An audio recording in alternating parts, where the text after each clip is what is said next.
অভিভাবকদের এত অপেক্ষা এই যে শুধুমাত্র সামার সেমিস্টার পরীক্ষার জন্য। আসসালামু আলাইকুম এভরিওয়ান। সকাল হতেই চলে গেলাম আমি আমার প্রতিষ্ঠান cosmopolitan laboratory school and college.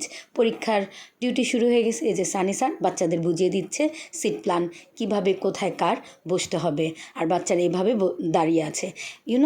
আমার যতটুকু মনে পড়ে ছোটোবেলায় আমি যখন ম্যাট্রিক পরীক্ষা দিয়েছি এভাবে সিট প্ল্যান অনুযায়ী সিট করা থাকতো, প্ল্যান কক্ষ নম্বর, দেন ওই অনুযায়ী বসতাম।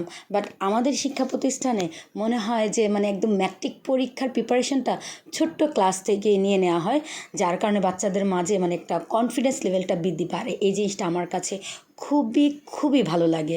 যাই হোক, আলহামদুলিল্লাহ।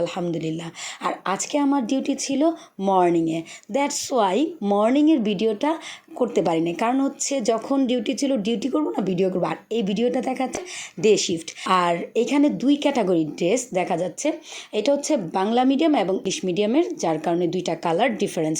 এই যে আমাদের আরেক সহকারী প্রধান শিক্ষক স্যারও ছেলে মেয়েদের বুঝিয়ে দিচ্ছে কে কোন কক্ষে যাবে। বাচ্চারা খুবই সুন্দরভাবে ডিসিপ্লিন সহকারে শ্রেণীকক্ষে চলে যাচ্ছে পরীক্ষা দেওয়ার জন্য। আর এই যে দড়ি দিয়ে বাউন্ডারি দেখা যাচ্ছে, বাহিরে সকল গার্জিয়ান অপেক্ষা করবে।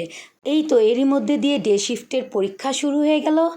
আর পরীক্ষার শ্রেণীকক্ষে আজকে নাসির স্যার, দিয়া মিস, মারুফ স্যার, এছাড়া অনেক স্যার ম্যাডামরা ছিল। আমিও বেশ কিছুক্ষণ ছিলাম, স্যারদের কাজে একটু হেল্প করলাম। আর পৃথিবীর কি বলবো, মনে হয় সবচেয়ে ভালো একটা পেশায় নিয়োজিত আছি, আলহামদুলিল্লাহ, পবিত্র পেশায়। ওই যে বললাম সকালবেলা তো আমার ডিউটি ছিল, ডে শিফটে ছিল না, তো মর্নিংয়ের ভিডিওটা ধারণ করতে পারিনি, কারণ তখন তো ডিউটিরত অবস্থা, ভিডিও করাও যায় না। এখন একটু ফাঁকে করে নিলাম, আর স্যার ম্যাডামদের কাজও একটু হেল্প করে দিলাম।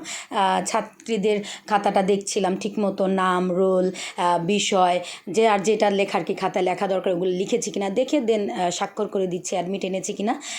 এরই মাঝে আমাদের শফিক স্যার এসে পড়লো, এসে 9-এর বাচ্চাদের সাথে রেজিস্ট্রেশনের ব্যাপারে কথা বলল। আর যেটা হয়ে থাকে বাচ্চাদের মাঝে, এটা আমরাও করেছি। যখন জিজ্ঞাসা করে স্যার ম্যাডামরা তোমরা এটা করেছো, যে করেছো সে আনসার দিলেই পারে, পাশের থেকে ওইটা বললো স্যার আমি তো করিনি।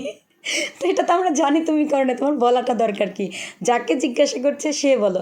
আসলে এই জিনিসটা আমরা কিন্তু সবাই ছোটোবেলায় করেছি। হ্যাঁ, ভাবতো শৈশব ওদের সাথে থাকা হচ্ছে যেন শৈশব ফিরে আসা। আচ্ছা যাই হোক, কে কোথা থেকে আমার ব্লগ ভিডিওটি দেখছো, যদি ইউটিউব থেকে দেখে থাকো অবশ্যই সাবস্ক্রাইব করে দিবে, আর ফেসবুক থেকে দেখে থাকলে ফলো মি।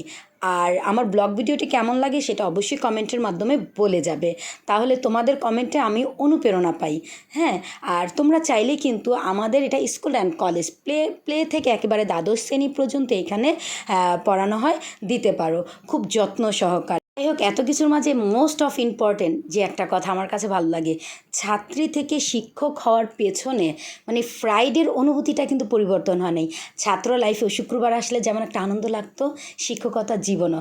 আজকে বৃহস্পতিবার ছিল, আগামীকাল কিন্তু ফ্রাইডে শুভেচ্ছা।